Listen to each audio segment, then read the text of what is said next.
بسم اللہ الرحمن الرحیم۔ السلام علیکم دوستوں، گزشتہ کل کراچی کی اور اسلام آباد یونائیٹڈ کے مابین کیا ہی سنسنی خیز میچ کھیلا گیا، جس میں اسلام آباد یونائیٹڈ نے 1 رن سے کامیابی حاصل کی اور کراچی کنگ کو مسلسل 7ویں شکست کا سامنا کرنا پڑا۔ مگر اس دوران گزشتہ کل ہمیں ایک ایسا باؤلر نظر آیا جو آگے چل کر یقینی طور پر اللہ نے چاہا تو بہت بڑا باؤلر بن سکتے ہیں۔ شون ٹیٹ کے بارے میں بھی آپ بھائیوں کو بتایا جائے گا۔ اگر آپ کو مزید تفصیل جاننا ہے تو اس ویڈیو کو لائک کریں، اس ویڈیو کو شیئر کریں اور اس ویڈیو کو آخر تک ضرور دیکھیں۔ دوستو، انڈر 19 ایشیا کپ میں بھارت کے چکے چھڑانے والے ذیشان زمیر نے پی ایس ایل میں بابر اعظم کو بھی حیران کیا اور بابر اعظم بھی ان کے سامنے بے بس نظر آئے۔ Pakistan super league P S L 7 کے 21ویں میچ میں اسلام آباد یونائیٹڈ نے کراچی کنگ کو 192 رنز کا ہاتف دیا، جس کے جواب میں کراچی کنگ کو صرف 1 رن سے شکست کا سامنا کرنا پڑا۔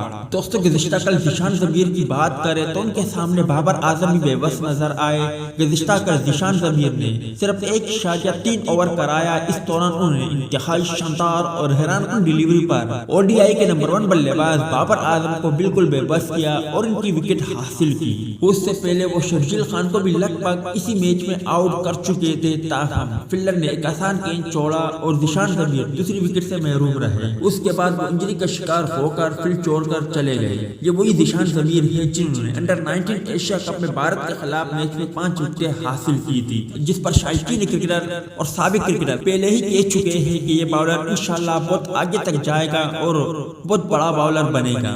دوسری جانب پاکستان کرکٹ ٹیم کا ٹیسٹ اسکواڈ آسٹریلیا کے خلاف ٹیسٹ سیریز کے لیے کل کراچی میں رپورٹ کرے گا۔ اس حوالے سے ذرائع کا کہنا ہے کہ باؤلنگ کوچ شون ٹیٹ ٹیسٹ اسکواڈ کا ٹریننگ کیمپ تاخیر سے جوائن کریں گے۔ ذرائع کا کہنا ہے کہ شون ٹیٹ کے ویزا اور دیگر معاملات کو حتمی شکل دی جا رہی ہے۔ سفری دستاویزات جلد مکمل ہونے پر وہ کراچی میں تاخیر سے کیمپ میں آئیں گے۔ ویڈیو اچھی لگے تو اسے لائک ضرور کریں۔